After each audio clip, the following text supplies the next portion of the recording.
Hello दोस्तों, नमस्कार। YouTube के SP math by RP channel पर आप सभी लोगों का स्वागत है। पिछली वीडियो में हम लोग अध्याय 2 बहुपद के अंतर्गत बहुपदों का गुणनखंड करना सीखे, जिसमें द्विघाती त्रिपदी व्यंजकों का गुणनखंड करना सीखे, जिसमें मध्य पदों को 2 भागों में बांटकर गुणनखंड किए। आज हम लोग बहुपद का गुणनखंड बीजीय सरसमिकाओं के द्वारा कैसे करते हैं, इसी पर चर्चा होगी। तो आइए देखिए पहले बीजीय सरसमिकाएँ क्या हैं। इसे देखिए, अब पढ़े होंगे a + b का पूर्ण वर्ग बराबर क्या होता है, पहले पद के घाते 2 धन दूसरे पद के घाते 2 धन 2 गुणे पहला पद गुणे दूसरा पद, पहला पद गुणे दूसरा पद। यही सरसमिका है। सरसमिका इसको क्यों कहते हैं? क्योंकि प्रत्येक मान के लिए a और b के प्रत्येक मान के लिए बायां पक्ष दायां पक्ष सदैव संतुष्ट होता है, इसलिए यह सरसमिका है। समीकरण भी है। समीकरण सरसमिका में अंतर क्या है? समीकरण कुछ मानों के लिए दोनों पक्षों को संतुष्ट करता है, लेकिन सरसमिका प्रत्येक मान के लिए संतुष्ट करता है। अब इसी का प्रयोग हम लोग बहुपद का गुणनखंड करने में करेंगे। आइए एक अभ्यास कर लिया जाए। अगर मान लीजिए दे दिया 3x धन 2y, तो इसका पूर्ण वर्ग कैसे करेंगे? देखिए, नियम वही है, पहले पद का वर्ग। पहला पद क्या है? 3x का वर्ग कर लीजिए, ठीक। अब धन दूसरे पद का वर्ग, दूसरा पद 2y है, इसका वर्ग कर लीजिए। फिर धन 2, देखिए 2 हर सवाल में होगा, इस तरह का जब भी वर्ग करेंगे आप। पहला पद 3x है गुणे दूसरा पद क्या है? 2y है, इसी को हल कर दीजिए, उत्तर होगा 3 का वर्ग होगा 9 x घाते 2, धन 2 का वर्ग होगा 4 y घाते 2, धन 2 3 6 दूनी 12 x y। यही उत्तर हो गया। अब इस तरह से आप कर सकते हैं, पहले पद का वर्ग धन दूसरे पद का वर्ग धन 2 गुणे पहला पद गुणे दूसरा पद। आप इस तरह लिख सकते हैं, पहले पद का वर्ग धन दूसरे पद का वर्ग धन 2 गुणे पहला पद गुणे दूसरा पद।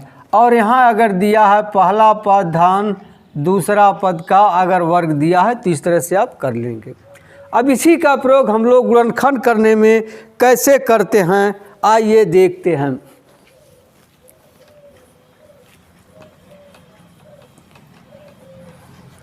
देखिए, एक सवाल है 49x² + 14x + 1, इसका गुणनखंड करना है। इस मध्य पद को बांटकर भी हम गुणनखंड कर सकते हैं, लेकिन इस सरसमिका की सहायता से इसका गुणनखंड करना है। तो आइए देखते हैं।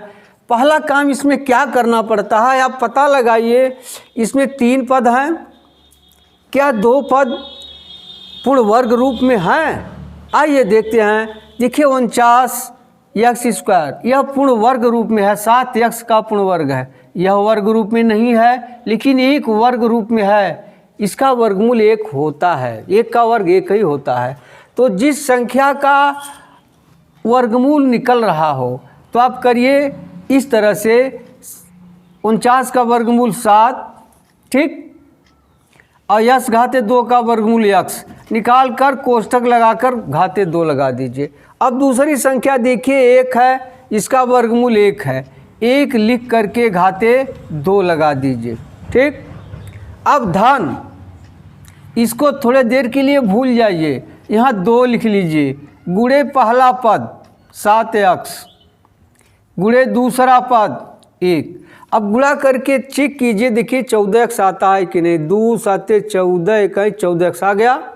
अब देखिए यह देखिए पहला पद है धन, यह क्या है दूसरा पद है, लिख करके वर्ग कर दीजिए, बस यही इसका गुणनखंड हो गया। या इसको आप इस तरह लिख सकते हैं 7x धन 1 इंटू 7x धन 1, यही उत्तर हो गया। ठीक है, अब आप इस तरह की सवाल लगा सकते हैं। आइए जरा देखते हैं, अगर यहाँ इस तरह से हो a माइनस बी का पूर्ण वर्ग हो तब कैसे होगा। ठीक वही नियम है, क्या पहले पद का वर्ग धन दूसरे पद का वर्ग। अब यहाँ ऋण 2 लगा दे, अगर यहाँ ऋण होगा तो 2 के पहले यहाँ ऋण लगा दीजिएगा। अब गुणे पहला पद गुणे दूसरा पद, वही नियम है। आइए एक दूसरा उदाहरण देखते हैं।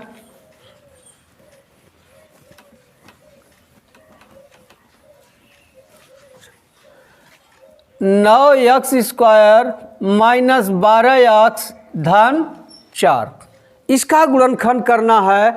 अब देखिए इसमें क्या दो पद पूर्ण वर्ग रूप में हैं? हाँ, 9x स्क्वायर है और 4 है, तो इसका वर्गमूल निकाल लीजिए। इसका हो जाएगा 3x घाते 2 प्लस 4 का वर्गमूल 2 होगा घाते 2। अब देखिए हम माइनस लगा है तो -2 लिख करके लिख दीजिए पहला पद 3x गुणे दूसरा पद 2। अब गुणा करके चेक कर लीजिए 12x आता है कि नहीं। 2 3 6 दूनी 12 ऋण 12x। अब क्या हो गया 3x। अब देखिए 2 के पहले जो निशान होगा यहाँ लगाइएगा, 2 के पहले ऋण है, ऋण 2 का पूर्ण वर्ग, या इसे आप लिख सकते हैं 3x minus 2 into 3x minus 2, यही उत्तर हो गया। ठीक है, आइए अब दूसरा उदाहरण देखते हैं।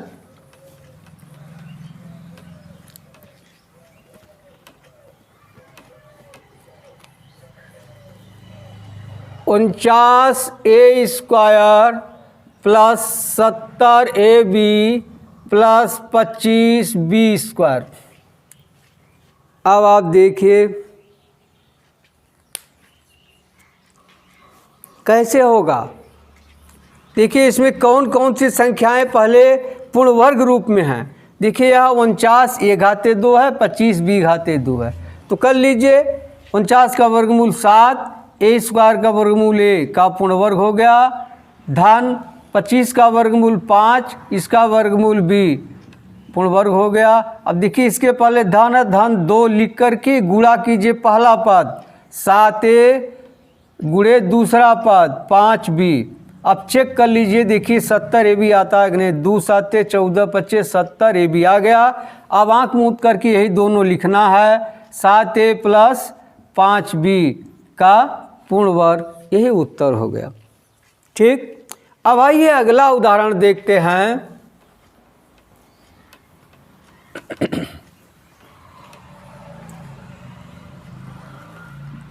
(45a cube b plus 5ab cube minus 3a square b square. देखिए इसमें अब आप सोचेंगे इसमें तो कोई संख्या पूर्ण वर्ग रूप में है या नहीं है, अब क्या किया जाए। अब जरा देखिए क्या कुछ इसमें उभयनिष्ठ या कॉमन तो नहीं है। हाँ देखिए अंक में 5 कॉमन है। अब अक्षर में, चर में देखिए कम घात वाला निकाला जाता है, ए बी सब में है, ए बी निकाल दीजिए। अब क्या हो जाएगा 5 9 45 a स्क्वायर होगा प्लस 5 निकली गया, a निकली गया, हो जाएगा b स्क्वायर माइनस 5 6 का 30 और a b बचेगा। देखिए यह अलग हो गया। अब इसमें देखिए यह दोनों पूर्ण वर्ग हैं, तो आप कर लीजिए 5ab 3a का यह पूर्ण वर्ग है। अब देखिए यहाँ अगर 2 कोष्ठक हो तो मझला कोष्ठक या बड़ा कोष्ठक लगा देना चाहिए। अब प्लस b का पूर्ण वर्ग। अब देखिए यहाँ माइनस है तो -2 लिख दीजिए गुणे पहला पद गुणे दूसरा पद। गुणा करके चेक कर लीजिए, 2 तिहाई 6 ये भी देखिए यहाँ है। अब आराम से आप कर दीजिए 3a माइनस 2 है ना, यहाँ 2 के पहले माइनस, यहाँ माइनस लगा दीजिए, माइनस b का पूर्ण वर्ग, यही उत्तर हो गया। अब हम समझते हैं, आपको समझ में आ गया होगा।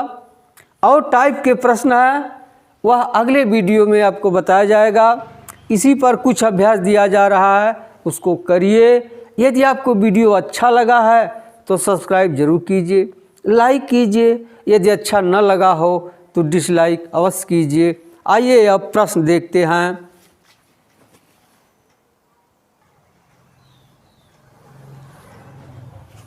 हाँ देखिए, यही प्रश्न है। निम्न प्रश्नों के गुणनखंड कीजिए। पहला प्रश्न है x square minus 18x plus 81। देखिए यह पूर्ण वर्ग में है x, यह 9 का वर्ग है, तो x का वर्ग धन 9 का वर्ग ऋण 2 गुणे 9 गुणे x कर दीजिएगा, आ जाएगा। यहाँ भी देखिए आराम से लग जाए, x घात का वर्ग धन 1 का वर्ग धन 2 गुणे पहला पद गुणे दूसरा पद। यहाँ भी वही तरीका है। देखिए यह दोनों y स्क्वायर और 4 पूर्ण वर्ग रूप में है, और देखिए यहाँ उसी तरह से ये भी लग जाएगा। देखिए यहाँ ये दोनों पूर्ण वर्ग रूप में है। देखिए यहाँ ये और ये दोनों पूर्ण वर्ग रूप में है, नियम वही रहेगा, कोई दिक्कत नहीं है। x का वर्ग धन 1/2 का वर्ग ऋण 2 गुणे x गुणे 1/2 करेंगे, 2 से 2 कट जाएगा, माइनस x बचेगा। अब देखिए यह इसमें देखिए क्या कॉमन हो रहा है, कुछ कॉमन नहीं है। अब देखिए यह कितने का पूर्ण वर्ग है, 11xy का पूर्ण वर्ग है, और यह 5ab का पूर्ण वर्ग है। करके 2 गुणे पहला पद गुणे दूसरा पद करिएगा, बस आ जाएगा। अब ये देखिए इसमें 6x स्क्वायर आप कॉमन ले लीजिएगा। देखिए न्यूनतम यही है ना। इसके बाद जो बचता है उसमें 2 पद, या देख लीजिए इसमें क्या करेंगे, 6x स्क्वायर कॉमन ले लेंगे, तो यहाँ से बचेगा x स्क्वायर माइनस 6 चौके 24 xy क्यूब होगा, प्लस देखिए यह तो निकल ही चुका है, तो यहाँ हो जाएगा 4y घाते 6। अब देखिए यह कितने का पूर्ण वर्ग है, यह x का पूर्ण वर्ग है, यह धन 2y घाते 3 का यह पूर्ण वर्ग है। अब आराम से लिख दीजिएगा, यहाँ ऋण है, ऋण 2 गुणे पहला पद गुणे दूसरा पद। अब गुणा करके देख लीजिए, 2 दूनी 4 xy घाते 3, 4xy घाते 3। अब ये कितने का पूर्ण वर्ग हो जाएगा, x माइनस लिखिएगा 2 के पहले जो निशान हो, 2y घाते 3 का पूर्ण वर्ग होगा, और यहाँ ये लिख दीजिएगा, उत्तर आ जाएगा। ठीक है, अब मिलते हैं अगली वीडियो में, तब तक के लिए धन्यवाद। जय हिंद, जय भारत।